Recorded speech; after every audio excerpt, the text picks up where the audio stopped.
Salut tout le monde et bienvenue dans cette vidéo. Et on se retrouve pour savoir qu'est-ce qu'il faut prendre entre un SSD et un disque dur et ce qu'il faut acheter selon ce que vous faites. Alors déjà pour commencer, on va parler du prix. Les SSD sont beaucoup plus chers qu'un disque dur.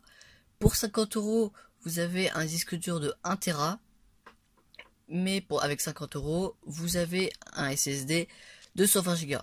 Donc c'est quand même une grande différence. Mais pourquoi prendre un SSD alors que les disques durs ont une plus grande taille de stockage?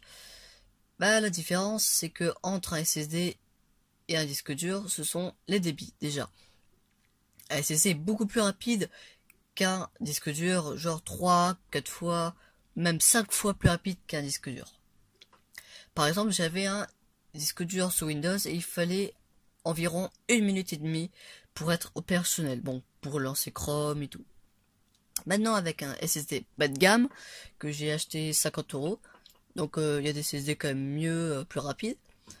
Windows il se lance en 20 secondes.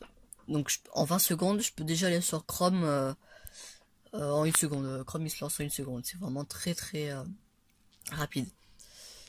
Niveau solidité d'un SSD, un SSD est beaucoup plus rapide qu'un disque dur car il n'y a pas de partie mécanique.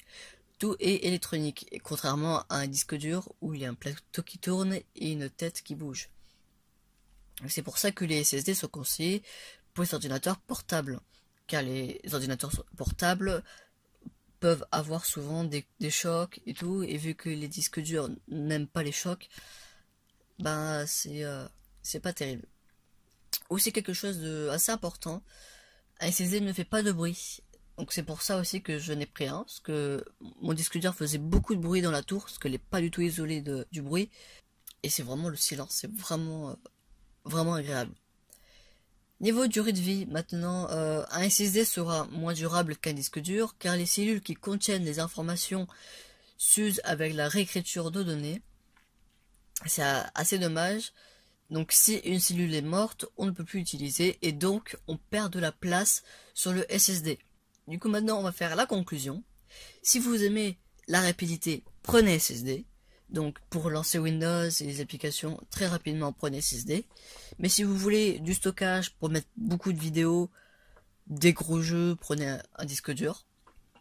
Mais si vous voulez, vous pouvez prendre un SSD pour Windows et quelques logiciels.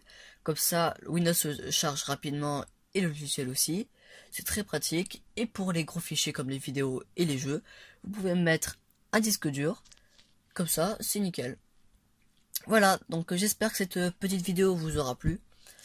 N'hésitez pas à me dire en commentaire si ce type de vidéo vous plaît et si je peux continuer le concept. N'hésitez pas à liker si la vidéo vous a plu et on se retrouve pour une prochaine vidéo. Allez, ciao tout le monde. Et aussi une dernière chose, j'ai oublié de parler des SSD en PCI. Donc les SSD en PCI sont beaucoup plus rapides qu'un SSD, genre 3 fois ou 2 fois. Donc voilà, donc j'ai seulement parlé des SSD normaux. Voilà,